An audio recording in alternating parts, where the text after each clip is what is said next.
Assalamualaikum warahmatullahi wabarakatuh. Alhamdulillahi rabbil alamin. Wassalatu wassalamu ala ashrafil mursalin Nabiyyina wa maulana Muhammadin wa ala alihi wa sahbihi ajma'in. Wa ashhadu an la ilaha illallah wahdahu la syarika lah. Wa ashhadu anna Muhammadan abduhu wa rasuluh sallallahu alaihi wa ala alihi wa sahbihi wa man tabi'ahum bi ihsanin ila yaumiddin. Alhamdulillah, puji syukur kita haturkan kehadirat Allah Subhanahu wa taala. Di kesempatan pagi ini kembali kita melanjutkan kajian rutin dengan membaca buku tafsir salat. Dan insyaallah yang akan kita baca adalah zikir setelah salat. Kita sudah menyelesaikan salat sampai salam, dari mulai takbiratul ihram sampai salam. Dan semoga bisa memberikan perbaikan dari aktivitas salat yang kita kerjakan lahir batin. Berarti bukunya sudah habis ya? Yang bawa buku coba, mana yang bawa buku? Sudah habis, Pak. Halaman terakhir apa, Pak, di situ, Pak?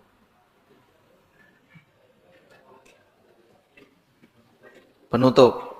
Oh, penutup. Setelah penutup ada lagi enggak? Enggak ada. Hah? Apa, Pak? Biografi. Biografinya Takmir.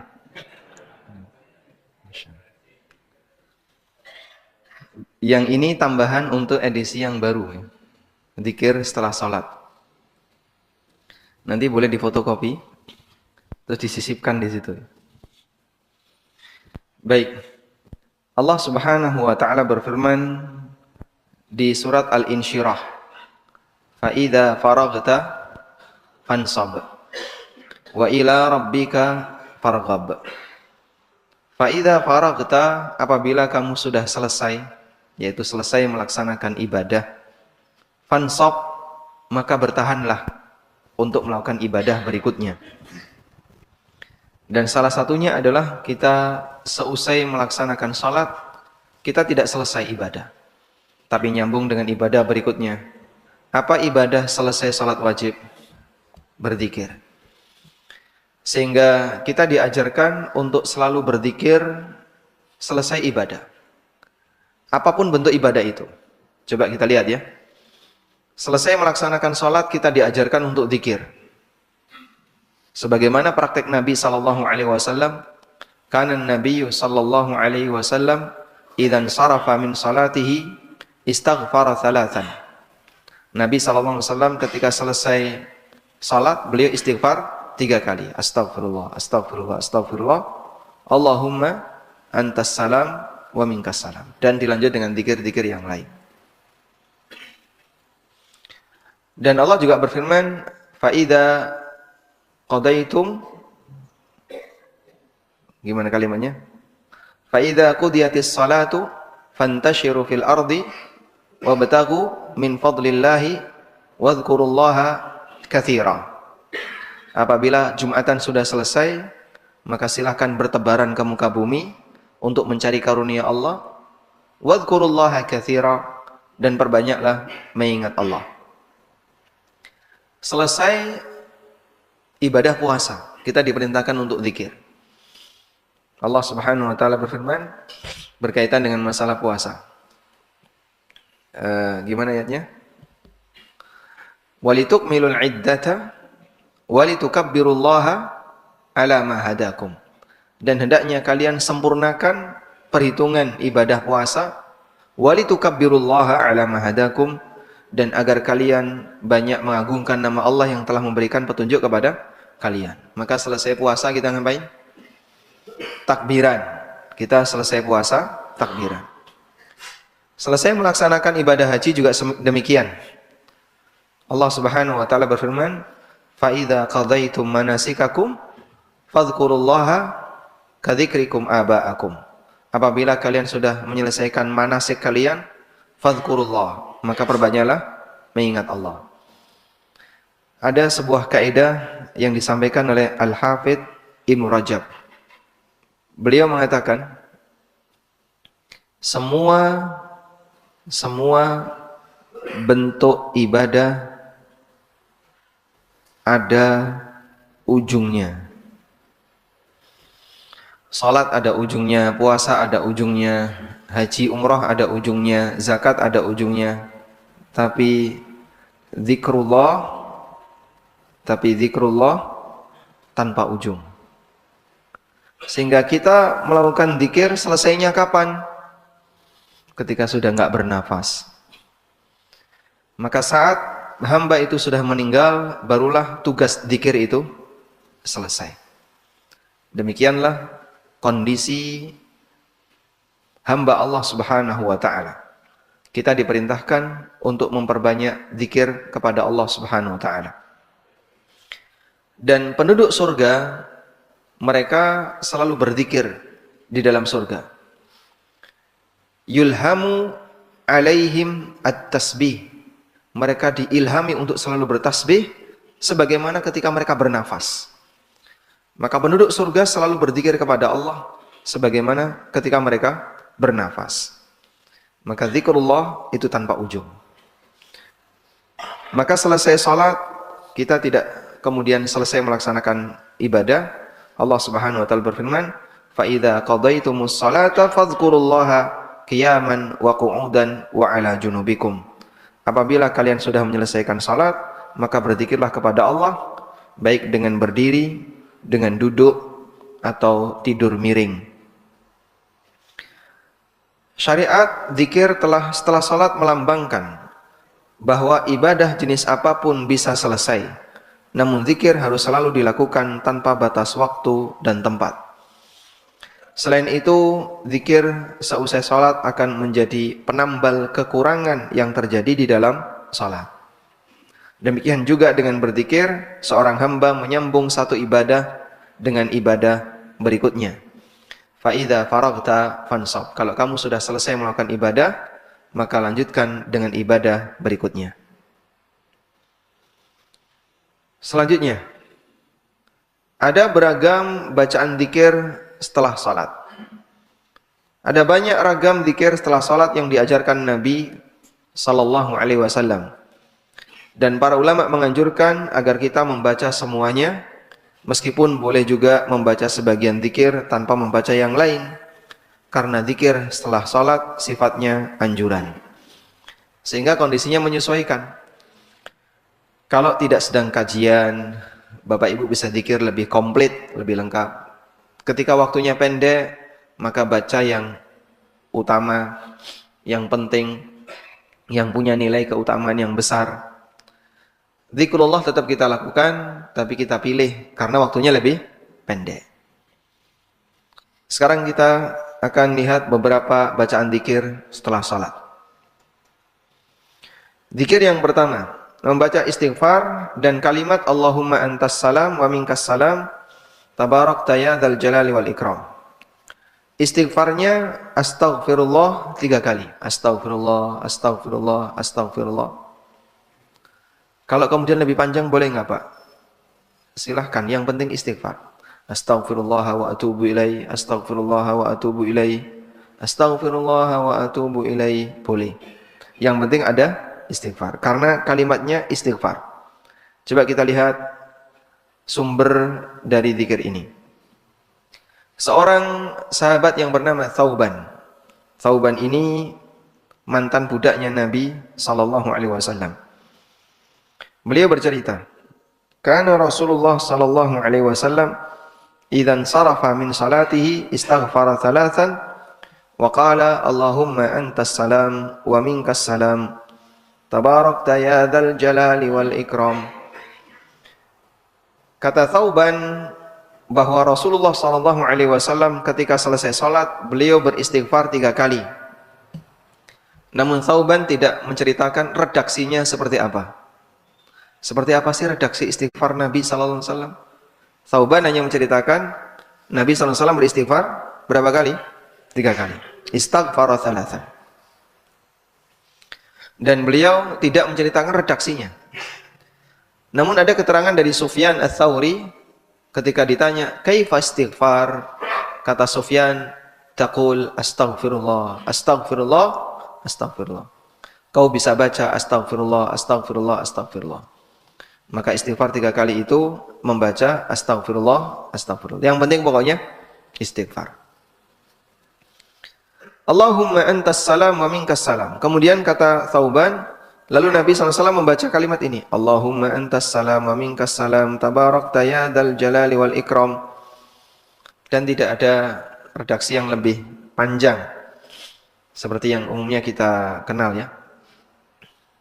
Allahumma antas salam wa minkas salam. Kemudian wa ilaika ya'udus salam wa adkhilnal jannata daras salam. Tabarakta rabbana wa ta'alaita ya dzal jalali wal ikram. Atau ada redaksi yang lebih lengkap lagi. Kalau yang disebutkan dalam teks hadis seperti ini, cukup singkat dan tidak ada redaksi seperti yang tadi kita baca. Kalau kita disuruh pilih yang masih murni atau yang sudah ditambahi? Baik, silakan Anda pilih yang masih murni. Ya, meskipun nanti ada komen di YouTube, wah, ini kok terlalu kaku, tekstual dan seterusnya. Kalau dzikir tekstual, dzikir dan doa itu tekstual. Karena Nabi SAW selesai sholat nyontohkan kayak gini, ya kita tiru seperti ini. Ada yang nggak setuju, itu urusan masing-masing.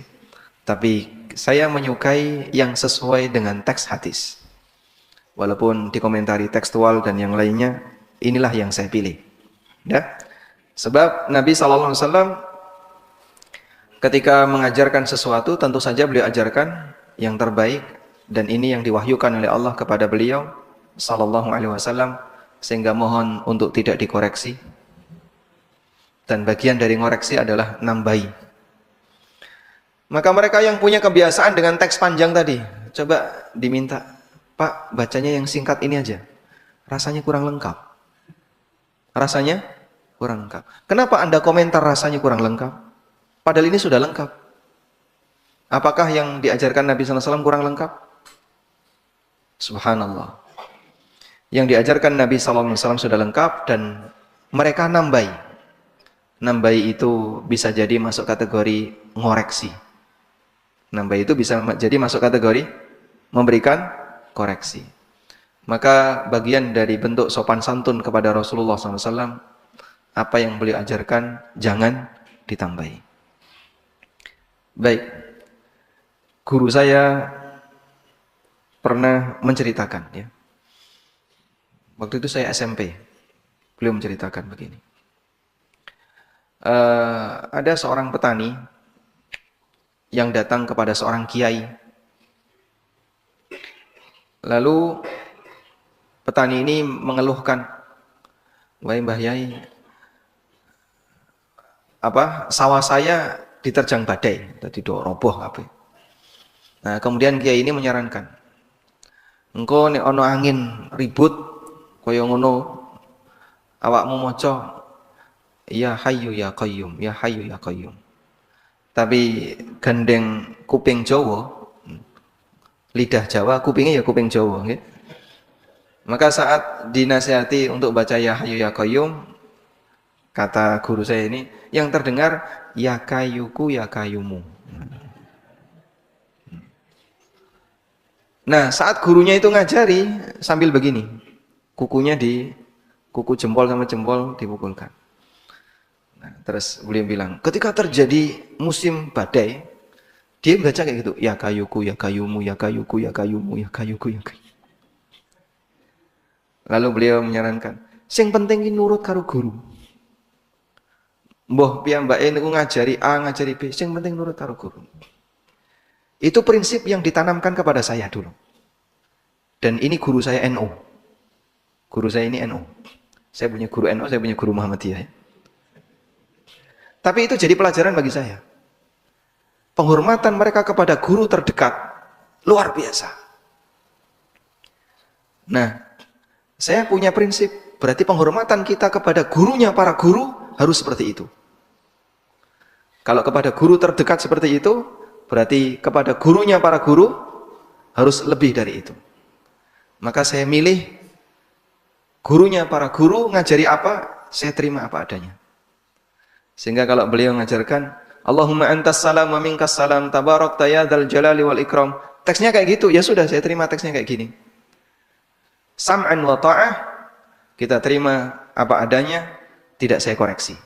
Sebagaimana seorang murid ketika ngoreksi guru terdekatnya, nggak boleh. Pokoknya koyong ini kudu koyong ini. Mereka itu sampai nggak berani ngoreksi guru terdekatnya. Sehingga bagian dari adab dalam menghormati guru adalah gurunya para guru kita posisikan tertinggi. Apa yang boleh sampaikan, redaksinya seperti ini, dan ini yang ada dalam teks hadis, kita amalkan seperti ini. Tapi anehnya, ternyata sikapnya tidak demikian. Ketika kita mengamalkan hadis seperti ini, ya ada komentar terlalu tekstual dan seterusnya. Tapi kepada gurunya tidak ada komentar terlalu tekstual. Kepada gurunya yang terdekat. Sehingga, setuju tidak setuju, saya punya prinsip ini yang terbaik. Dan demikian pula dzikir-dzikir yang lain, apa yang diberikan Nabi SAW itulah yang terbaik. Sehingga kita tidak ngasih tambahan yang lain, tidak ngasih koreksi yang lain. Baik. Ada banyak sekali dzikir yang diajarkan Nabi SAW tapi ditambah-tambahi. Misalnya selesai witir kita baca apa? Subhanal Malikil Quddus, Subhanal Malikil Quddus, Subhanal Malikil Quddus. Cuma sampai di situ. Tambah Subuhun Quddus, Rabbul Malaikati Warruh. Terus baca? Terus baca yang lain ya. Rabbana atina fid dunya hasanah dan seterusnya. Pak, ini kan bacaan-bacaan tambahan. Iya. Selesai sholat kan nggak masalah. Betul. Tapi kalau kamu tinggalkan kira-kira ada yang hilang nggak? Kayaknya kok ada yang hilang. Nah, ada yang hilang itulah bukti bahwasanya dia merasa yang komplit yang itu. Sementara yang diajarkan Nabi SAW sepertinya kurang lengkap. Maka kita diajarkan kalau bisa apa yang diajarkan Nabi SAW Anda jadikan itu yang paling sempurna, yang paling lengkap. Wallahu a'lam. Ada seorang sahabat yang bernama Al-Barra bin Azib. Beliau diajari doa sebelum tidur. Kalimatnya seperti ini. Coba kita buka teksnya ya. Allahumma inni aslamtu nafsi ilaika wa wajjahtu wajhi ilaika wa fawwadtu amri ilaika raghbatan wa rahbatan ilaika. Kalimatnya ini dari sahabat Al-Barra bin Azib. Hadisnya riwayat Bukhari. Coba kita lihat. Nabi SAW mengajarkan kepada Al-Barra bin Azib, idza ataita madja'aka, kalau kamu mau tidur, fatawadda wudu'aka lis-shalah, lakukanlah wudu sebagaimana wudumu ketika mau salat. Tsumma daji' ala shikkikal ayman, lalu berbaringlah ke arah kanan. Tsumma qul, lalu bacalah doa ini. Bagaimana teks doanya? Allahumma aslamtu wajhi ilaika wa fawwadtu amri ilaika wa alja'tu dhahri ilaika wa fawwad raghbatan wa rahbatan ilaika la malja'a wa la manja minka illa ilaika. Allahumma amantu bi kitabika alladhi anzalta wa bi nabiyyika alladhi arsalta. Sampai di sini ya. Lalu kata Nabi SAW, fa in mutta min lailatika, kalau kamu mati di malam itu, fa anta 'alal fitrah, kamu mati di atas fitrah.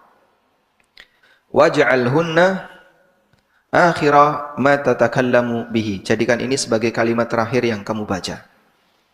Qala, kata Al-Barra bin Azib, faradattuha 'ala Nabi sallallahu alaihi wasallam, lalu aku ulangi lagi apa yang diajarkan Nabi sallallahu alaihi wasallam. Falamma balagtu, ketika aku sampai pada kalimat ini tadi yang diajarkan Nabi sallallahu alaihi wasallam, redaksinya seperti ini.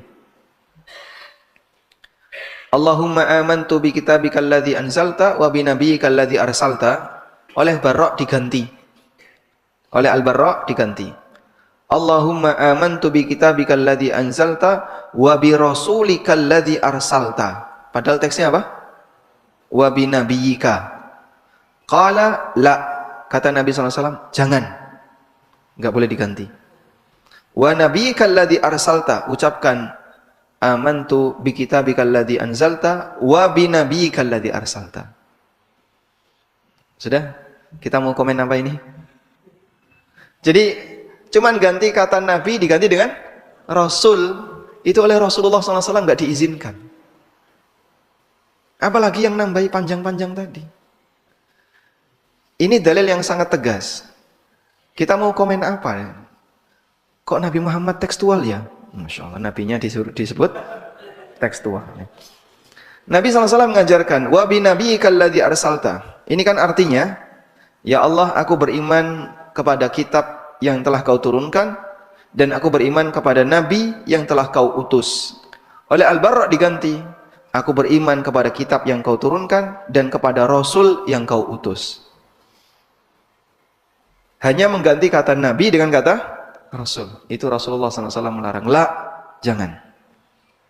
Wa bi nabiyyikal ladzi arsalta. Ucapkan wa bi nabiyyikal ladzi arsalta. Dipahami ya? Baik. Jadikan ini sebagai apa ya? Prinsip dalam menerima doa. Jadi teks doanya seperti itu, teks dzikirnya seperti itu, silahkan baca seperti itu. Sehingga tidak ditambah-tambahi. Wallahu a'lam. Contohnya selesai adzan kita baca apa? Allahumma shalli ala Muhammad. Allahumma rabba di da'wati tamma wa salatil qa'imah sampai akhir. Kalimat terakhirnya gimana? Wa ba'athu maqaman mahmudan allati wa'adta. Innaka la tukhliful mi'ad. Kalimat itu enggak ada di dalil.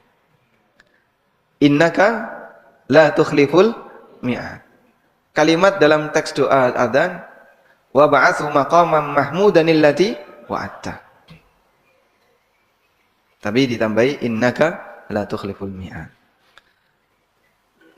Kalau distorkan kepada Rasulullah SAW, nah yang kita khawatir beliau kemudian nggak mau menerima. Maka ikuti saja sesuai dengan teks yang ada. Wallahu a'lam. Baik. Sekarang coba kita berikan penjelasan mengenai doa ini atau dzikir ini. Kenapa selesai sholat kita istighfar?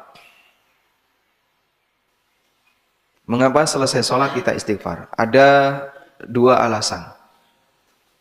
Mengapa selesai sholat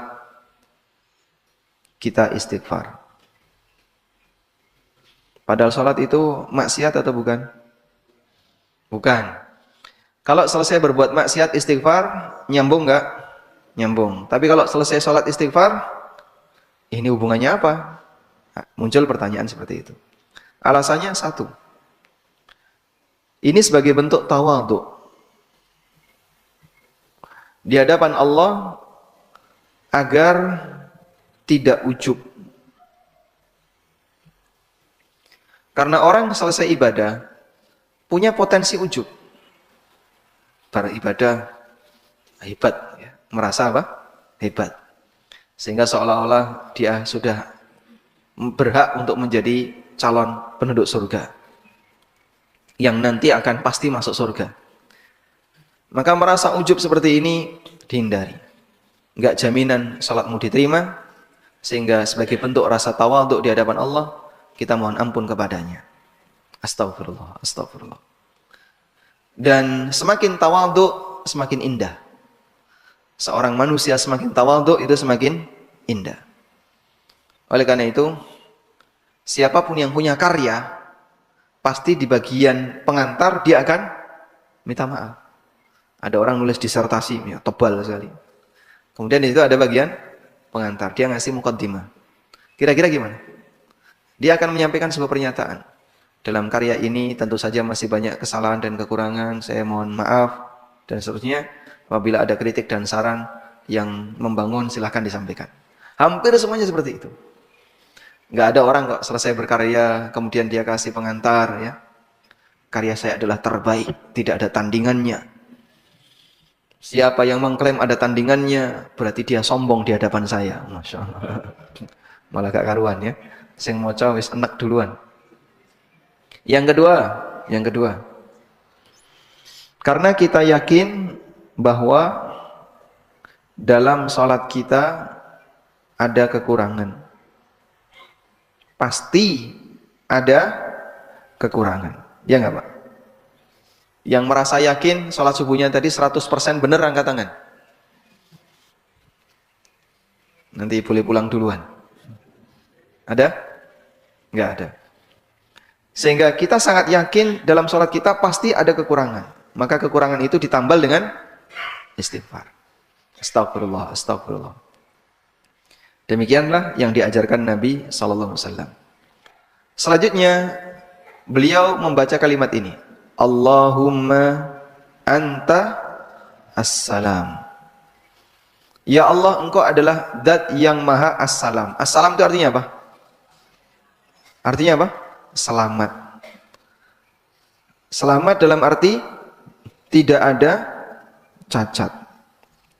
Ada? Ini ada bos. Terus ada karyawan. Ada A. Dia mempekerjakan tukang, nyuruh tukang. Baik. Seorang karyawan kerja di tempat bosnya, tapi kerjanya rusak. Jadi tukang dan karyawan ini ketika kerja ngawur. Pokoknya saya tulis saja kerja ngawur. Baik. Anda mempekerjakan tukang, Mas, tolong benerin dong atap rumah saya. Dia datang, tapi kerjanya ngawur.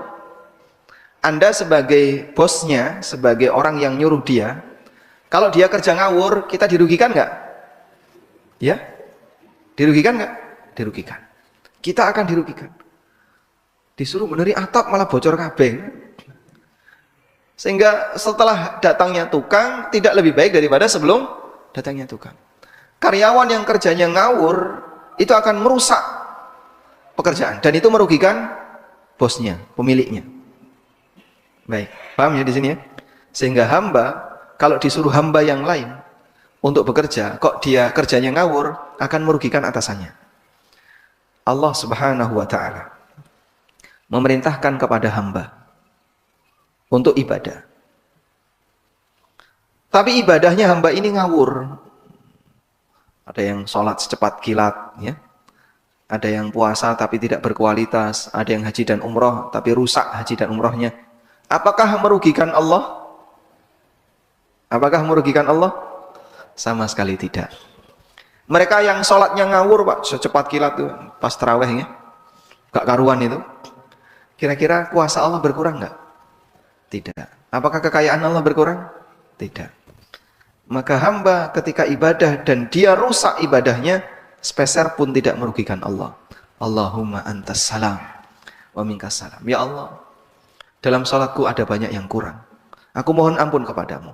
Tapi engkau zat yang maha selamat, bebas dari cacat apapun, walaupun ibadahku rusak. Karena Allah tidak dirugikan ketika sang hamba rusak pada saat dia ibadah. Bisa dipahami ya? Subhanallah. Demikianlah kaitan kenapa kita membaca Allahumma antas salam wa minkas salam tabarakta ya dzal jalali wal ikram, dan kita mengikrarkan Allah tetap maha mulia dan maha tinggi, wahai zat yang memiliki keagungan dan kemuliaan. Masya Allah. Baik, maka Bapak Ibu ketika membaca seperti ini, batinnya itu sambil diiringi dengan perenungan. Astagfirullah, astagfirullah, astagfirullah. Allahumma antas salam wa minkas salam. Ya Allah, engkau zat yang maha selamat, tidak ada cacat. Walaupun salatku penuh dengan cacat. Mungkin gak khusyuk, mungkin tadi lupa ketika mengucapkan sesuatu, gak benar, dan seterusnya. Wallahu a'lam. Sekarang kita lanjutkan. Zikir yang kedua, membaca tahlil dan zikir. La ilaha illallah wahdahu la syarika lah, lahul mulku wa lahul hamdu wa huwa ala kulli syai'in qadir. Allahumma la mani'a lima a'taita wa la mu'tiya lima mana'ta wa la yanfa'u dzal jaddi minkal jadd. Kita baca ini, la ilaha illallah wahdahu la syarika lah, lahul mulku wa lahul hamdu wa huwa ala kulli syai'in qadir. Sudah? Terus baca ini. Allahumma la mani'a lima a'tait. Ya Allah, tidak ada yang bisa menghalangi apa yang kau berikan. Kalau Allah kasih hidayah, gak bakalan ada orang yang bisa menghalangi. Kalau Allah sudah kasih kekayaan, tidak akan bakalan ada orang yang bisa menghalangi. Karena ketika Allah sudah ngasih, nggak ada satupun makhluk yang bisa menghalangi. Wala mu'tiya lima mana'ta. Dan tidak ada yang bisa memberi ketika engkau menghalangi. Demikianlah kuasa Allah. Dan ini Anda bisa lihat ya, dalam perjalanan sejarah Nabi SAW, kondisi yang ada di kehidupan nyata seperti ini bisa kita buktikan. Orang Yahudi itu berusaha untuk menghalangi bagaimana caranya agar masyarakat tidak menerima Muhammad sebagai Nabi. Karena mereka iri, sebab yang seharusnya mereka usulkan jadi Nabi itu dari mana? Bani Israel. Tapi kok nabinya nggak ada yang jadi Bani Israel? Dari orang Arab. Maka usaha mereka untuk menghalangi beliau luar biasa. Dan Masya Allah, banyak orang Arab yang mau menerima beliau Sallallahu Alaihi Wasallam. Padahal aneka penipuan yang dilakukan oleh orang Yahudi untuk menggagalkan itu luar biasa. Karena begini Pak, bagi masyarakat Arab, Yahudi itu dianggap sebagai guru. Sebab mereka punya kitab. Makanya mereka disebut ahli kitab. Sampai sebagian di antara mereka yang tanya, betul nggak sih Muhammad itu nabi terakhir seperti yang termaktub dalam kitabmu? Karena mereka sudah pernah bercerita dalam kitab kami besok akan ada nabi terakhir. Aneka ciri-cirinya sudah ada di sini. Saat Nabi Muhammad SAW hadir di hadapan masyarakat, sebagian orang Arab itu tanya, konsultasinya ke Yahudi. Betul nggak itu nabi terakhir seperti yang pernah diceritakan dalam bukumu? Tapi mereka bohong, penipu, dan mereka menyembunyikan itu. Sehingga mereka menyembunyikan kebenaran itu, padahal Allah Subhanahu wa Ta'ala telah mengambil janji kepada mereka untuk menyampaikannya kepada umat manusia. Maka usaha apapun yang mereka lakukan untuk menghalangi nggak berhasil. Ketika Allah sudah menakdirkan untuk memberikannya. Sebaliknya wala mu'tiyah, dan tidak ada yang bisa memberi jika Allah menghalangi. Walaupun Nabi SAW sudah berusaha semaksimal mungkin untuk mendakwai Abu Talib, kurang apa ya? Hidup bersama ya. Nabi Muhammad SAW dengan Abu Talib hidupnya satu rumah, hidup bersama. Tapi ketika Allah nggak ngasih hidayah kepada Abu Talib, nggak bakalan sampai. Ibrahim dengan bapaknya tinggal bersama. Ibrahim sudah berkali-kali memberikan arahan kepada bapaknya, tapi ketika Allah nggak ngasih hidayah, nggak sampai. Demikian pula yang lainnya.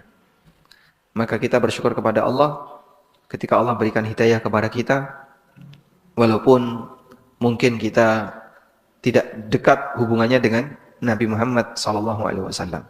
Dalam arti tempat kita jauh dari beliau, kemudian waktu kita juga jauh dari beliau, nasab kita juga jauh dari beliau SAW. Wala yanfa'u dzal jaddi minkal jadd. Dan pemilik al-jadd, pemilik al-jadd artinya semua yang dibanggakan oleh manusia. Apa saja? Kekayaan, kekuasaan, status sosial, kekuatan fisik, semua yang dibanggakan oleh manusia itu namanya al-jadd. Orang merasa bangga ketika fisiknya sehat, gagah, kuat. Dia merasa bangga ketika dia punya kekayaan yang melimpah. Dia merasa bangga ketika dia punya kekuasaan, punya aneka kelebihan yang dibanggakan manusia, ini namanya al-jadd. Itu semuanya tidak bermanfaat di hadapanmu ya Allah. Wala yanfa'u dzal jaddi, pemilik semua kebanggaan itu minka di hadapanmu tidak akan mendapatkan manfaat al-jaddu dari apa yang mereka banggakan. Anak misalnya, ada orang tua membanggakan anak. Apakah orang tua bisa mendapatkan manfaat dari anak ini di hadapan Allah? Tidak. Yauma la yanfa'u malun wala banun illa man atallaha biqalbin salim. Pada hari di mana harta dan anak enggak memberikan manfaat, yaitu hari kiamat, kecuali bagi mereka yang datang di hadapan Allah dengan hati yang salim. Baik. Sehingga apapun yang kita banggakan di hadapan Allah nggak ada artinya sama sekali. Maka kenapa harus dibanggakan? Kalaupun diberi oleh Allah kelebihan, seharusnya sikap yang benar adalah tawadhu dan tidak sombong dengan itu, agar kita tidak menjadi bermaksiat gara-gara nikmat Allah Ta'ala. Dari Al-Mughirah bin Syu'bah radhiyallahu anhu, beliau bercerita, aku mendengar Nabi SAW bersabda, khalfas salah, seusai salat. Kata Mughirah, khalfas salah, seusai salat. La ilaha illallah wahdahu la syarikalah, lahul mulku wa lahul hamdu wa huwa ala kulli syai'in qadir. Allahumma la mani'a lima a'taita wa la mu'tiya lima mana'ta wa la yanfa'u dzal jaddi minkal jadd. Ini ada yang hilang ya teks hadisnya. Lahul mulku wa lahul hamdu wa huwa ala kulli syai'in qadir. Kemudian baca Allahumma la mani'a lima a'taita wa la mu'tiya lima mana'ta wa la yanfa'u dzal jaddi minkal jadd. Nah, insyaallah bisa dihafalkan? Bisa ya? Ini sudah hafal ya? Alhamdulillah. Baik. Dalam ikrar ini kita membaca kalimat tahlil, mengikrarkan keesaan Allah Ta'ala. Dan selanjutnya kita mengikrarkan kuasa Allah, la mani'a lima a'taita wa la mu'tiya lima mana'ta. Itu adalah ikrar mengenai apa? Kuasa Allah Subhanahu wa Ta'ala. Kadang begini, Pak. Ada orang tua punya beberapa anak ya. Anak 1, 2, 3, 4 misalnya. KB wis mentas, Pak. Ini C, D, E, F. Laki, perempuan, laki, perempuan. Kira-kira, Pak, rasa sayang orang tua kepada anak itu sama atau beda, Pak? Beda. Ada anak yang lebih disayang orang tua, ada yang lebih dikasihani. Nggak seberapa disayangi tapi dikasihani. Misalnya anak perempuan ragil lebih disayang bapak, anak laki-laki lebih disayang ibu misalnya ya. Sudah? Ketika mereka mentas terus berkeluarga, mereka punya kekayaan. Mereka punya kekayaan dan juga punya kemiskinan. Baik. Tingkatan kekayaannya sama enggak? Hah? Beda ya? Beda. Sampai kadang begini, misalnya ini lebih kaya ini. D ini lebih kaya. Lalu C lebih kaya. Ini agak kurang, ini agak kurang. Sampai wong tuane masak nih. Kadang ada orang tua yang punya harapan, kenapa kekayaannya ini tidak lompat ke sini? Kenapa ini tidak lompat ke sini? Pernah ada kayak gitu, Pak? Ada ya? Sampai orang tua itu merasa kasihan. Dulurmu sugih kaya ngono, awakmu kaya ini. Kenapa kekayaan dia tidak lompat ke kamu sebagian? Bukan memberi ya, tapi masalah jatah rizki. Maka kita kembalikan kepada ikrar tadi.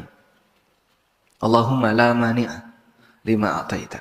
Kalau sudah Allah kasih, nggak ada yang bisa ngalangi. Wala mu'tiya lima mana'ta. Kalau Allah nggak kasih, nggak bakalan ada yang bisa ngasih. Agar kita ridha dengan ketetapan Allah Subhanahu wa Ta'ala, maka silahkan didoakan saja, tapi tidak perlu sampai tidak ridha kepada ketetapan Allah. Wallahu a'lam. Walhamdulillahirabbil alamin. Demikian yang bisa kita sampaikan. Kita baru dua zikir. Insyaallah nanti kita sambung dengan zikir-zikir yang lainnya. Wassallallahu ala nabiyyina Muhammadin wa ala alihi wa sahbihi wasallam. Baik. Ada yang mau disampaikan? Silakan. Waalaikumsalam warahmatullahi wabarakatuh.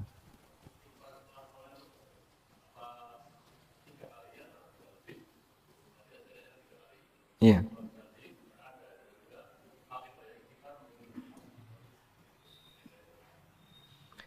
Istighfar selesai salat itu 3 kali atau boleh lebih? Karena kan kita diajarkan untuk memperbanyak istighfar. Baik. Jadi penjelasannya seperti ini. Zikir itu ada dua. Zikir itu ada dua. Ada zikir mutlak dan ada zikir muqayyad. Zikir mutlak adalah zikir tidak terbatas waktu dan tempat. Tidak terbatas dengan waktu, tempat, maupun kegiatan. Zikir yang tidak terbatas dengan waktu, tempat, maupun kegiatan. Itu namanya zikir mutlak. Tapi kalau zikir itu terkait dengan waktu tertentu, tempat tertentu, atau kegiatan tertentu, itu namanya zikir muqayyad. Nah, zikir muqayyad adalah zikir yang terkait waktu tertentu atau tempat tertentu atau kegiatan tertentu. Begini, kalau seperti ini namanya zikir muqayyad. Baik, sebagai contoh ya. Masuk toilet, baca apa? Allahumma inni a'udzubika minal khubuthi wal khaba'ith. Itu doa masuk toilet. Maka doa ini berarti terkait dengan apa? Hah? Kegiatan tertentu kan, bukan tempat tertentu. Mau toilet di rumah, mau toilet di luar, pokoknya terkait kegiatan ketika mau ke toilet. Sudah? Baik. Untuk zikir muqayyad yang terkait dengan kegiatan tertentu atau tempat tertentu atau waktu tertentu, ikuti panduan yang ada. Sehingga misalnya orang sebelum masuk toilet dia baca Qul a'udzu birabbil falaq min syarri ma khalaq wa min syarri ghasiqin idza waqab. Boleh enggak? Hah? Pak, kita kan berlindung dari semua kejahatan makhluk yang Allah ciptakan. Qul a'udzu birabbil falaq min syarri ma khalaq wa min syarri ghasiqin idza waqab wa min syarri naffatsati fil 'uqad wa min syarri hasidin idza hasad. Qul a'udzu birabbin nas malikin nas ilahin nas min syarril waswasil khannas. Biar nanti dalam toilet enggak terkena was-was, Pak. Boleh kayak gitu? Enggak boleh. Kenapa? Ya, prakteknya Nabi SAW ngajari Allahumma inni a'udzubika minal khubuthi wal khaba'ith. Sehingga jangan ditambahi dengan baca Al-Falaq dan An-Nas. Baik. Contoh yang lain. Contoh yang lain. Sebelum makan baca apa? Hah? Baca Bismillah. Bismillah kemudian makan. Ditambahi Bismillah. Allahumma jannibna syaitan. Ya Allah, jauhkanlah kami dari setan. Kenapa kamu baca doa seperti ini? Oh, mau makan? Ya biar setan dijauhkan dari saya, Pak. Biar nggak ganggu makanan saya. Ya, Masya Allah. Kira-kira gimana itu? Anaknya udah wedi nanti. Sehingga zikir seperti itu ada panduannya. Ikuti saja sesuai dengan panduan yang berlaku. Dan masih banyak yang lainnya. Ketika diceritakan oleh Thauban, Nabi SAW istighfar 3 kali, ya kita praktekkan 3 kali. Sementara untuk zikir mutlak, Pak, katanya kita diperintahkan untuk memperbanyak tasbih. Berarti kan boleh lebih dari itu. Iya, tapi itu berlaku untuk zikir mutlak. Jenengan mau tasbih, sak kemenge monggo. Subhanallah, subhanallah, subhanallah, subhanallah. Abu Hurairah itu dalam sehari 12.000 gitu, baca tasbih. Dalam sehari. Sehingga kalau tidak ada kegiatan tertentu, waktu tertentu, mau diperbanyak, silahkan. Kita ketika membaca doa kafaratul majlis, yang dibaca apa? Subhanakallahumma wa bihamdika. Di situ ada bacaan tasbih. Cuman sekali. Boleh nggak Pak, saya perbanyak dulu. Jadi selesai kajian, subhanallah, subhanallah, 100 kali Pak. Tambahi 1000 kali, orang bubar-bubar itu. Maka ikuti panduan yang ada. Wallahu a'lam. Nah. Pun cekap? Silakan.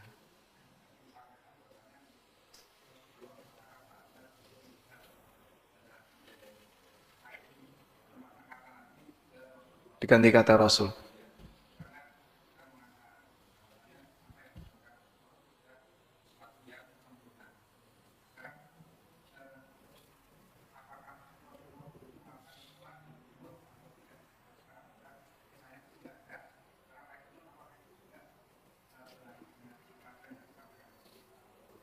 Nah, Masya Allah. Baik. Jadi dalam doa Al-Barra bin Azib yang diriwayatkan oleh Bukhari tadi ya, beliau mengganti kata Nabi dengan kata Rasul. Meskipun Nabi Muhammad itu Rasul atau bukan? Rasul. Bahkan beliau ulul azmi. Maka beliau adalah seorang Rasul, beliau ulul azmi. Allah berfirman, Muhammadun Rasulullah walladzina ma'ahu asyidda'u 'alal kufar ruhama'u bainahum. Sehingga Nabi Muhammad SAW adalah utusan Allah. Sebagaimana beliau adalah Nabi Allah. Baik. Tapi ketika teks doanya seperti ini, beliau melarang mengganti kata Nabi dengan kata Rasul. Selanjutnya, Bapak bertanya, apakah Nabi Muhammad SAW itu kunut atau tidak? Rasulullah SAW melakukan kunut saat sholat. Kunut saat sholat. Begini, Nabi SAW melakukan kunut yang disebut dengan kunut nazilah. Ketika sholat, beliau pernah melakukan kunut nazilah. Kunut disebabkan karena ada orang musyrik dan orang kafir yang mengganggu kaum muslimin. Maka beliau kunut nazilah. Kunut nazilah itu bahasa kita ya. Kunut karena kondisi genting. Dalam kondisi genting di mana musuh-musuh Islam membantai kaum muslimin seperti di Palestina, di Suriah, di Rohingya, kita diajarkan untuk kunut. Kemudian subuh. Apakah beliau kunut subuh? Nah, di sini ulama beda pendapat dalam memahami dalil. Jadi keberadaan Nabi SAW apakah kunut subuh atau tidak berangkat dari perbedaan mereka dalam memahami dalil. Yang berpendapat bahwa Nabi SAW tidak kunut subuh, dalil yang menyebutkan beliau kunut subuh itu karena kunut nazilah. Jadi beliau kunut nazilah di 5 waktu. Mulai dari duhur, asar, maghrib, isya termasuk subuh. Nah kemudian ada cuplikan yang lain bahwa Nabi SAW kunut ketika subuh. Itu karena satu kesatuan dengan kunut nazilah atau kunut subuh saja. Misalnya contoh kayak gini Pak ya. Kegiatan di masjid ini jadi standar bagi masjid yang lain. Misalnya Pak ya. Kegiatan di masjid ini jadi standar bagi masjid yang lain. Anggaplah seperti itu. Baik. Lalu di masjid ini kunut 5 waktu. Duhur, asar semuanya kunut. Kunut nazilah. Ya. Terus ada jamaah dari luar kota datang ke sini pas subuh. Kemudian dia ikut kunut. Setelah itu dia pergi pulang ke daerahnya. Maka dia sampaikan bahwa di masjid ini subuh kunut. Di daerahnya akhirnya kunut subuh. Paham ya? Tapi dia nggak ikut di jamaah yang lain karena dia mungkin tidak hadir di jamaah yang lain, di sholat jamaah yang lain. Bisa kemungkinan ada seperti itu. Sehingga cuplikan itu ketika dibawa ke sana dipahami hanya subuh saja yang kunut. Andai kan ada yang sholat duhur saja, ketika pulang dia memahami apa? Duhur saja yang kunut. Dipahami ya? Baik. Maka ada perbedaan pendapat ulama dalam memahami itu. Ada yang menyatakan seperti ini dan ada yang menyatakan seperti itu. Dan masing-masing punya alasan dalil. Tadi yang saya sampaikan hanya contoh pendekatan ya, meskipun peristiwa yang terjadi pada perbedaan pendapat di kalangan mereka bukan kayak gitu. Terjadilah perbedaan, sama-sama punya referensi, cuman beda dalam memahami. Dipahami Pak kira-kira? Sehingga keberadaan kunut subuh itu betul pernah dilakukan oleh Nabi SAW, tapi apakah itu terus-terusan? Ataukah beliau baca kunut subuh itu hanya pada saat kunut nazilah? Ada khilaf di antara para ulama. Wallahu a'lam. Pun cakap? Baik. Masya Allah.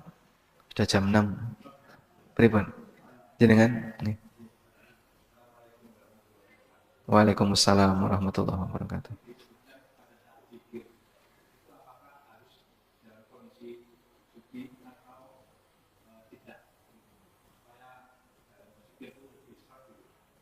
Baik. Baik. Masya Allah. Kalau orang mau zikir, apakah harus dalam kondisi suci atau tidak? Yang ideal dalam kondisi suci. Makanya kita disyariatkan untuk selalu menjaga wudu. Cuman masalahnya Pak, kalau sering keluar itu ya susah untuk jaga wudu. Selesai wudu, begitu keluar toilet ngentut. Melbu meneh wudu, metu ngentut meneh kan.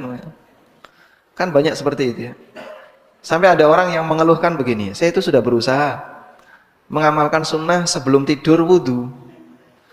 Begitu mapan metu. Memang kualitas lambung kita dengan lambung mereka beda, Pak. Mereka itu orang yang jarang makan. Jadi orang-orang soleh yang kita kenal siapapun namanya, itu orang yang jarang makan. Jarang makan bukan berarti nggak pernah makan ya. Artinya makannya sedikit, makannya terbatas, sering puasa dan seterusnya. Sehingga kalau Bapak Ibu mendengar ada ulama sholat subuh pakai wudu isya, itu kan berarti dari isya sampai subuh tidak ngentut dan tidak melakukan pembatal.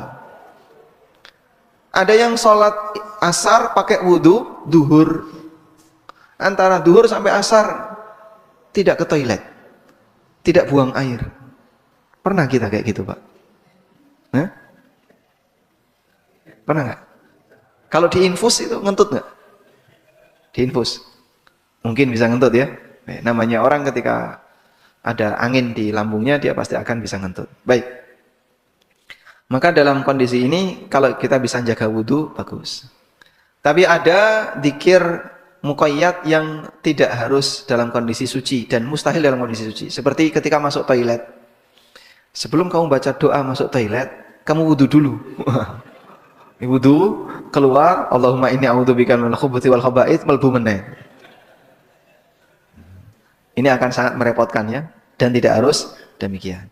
Maka zikir tidak harus bersuci, tapi kalau dalam kondisi suci lebih bagus. Wallahu a'lam. Wassallallahu ala nabiyyina Muhammadin wa ala alihi wa sahbihi wasallam. Wa akhiru da'wana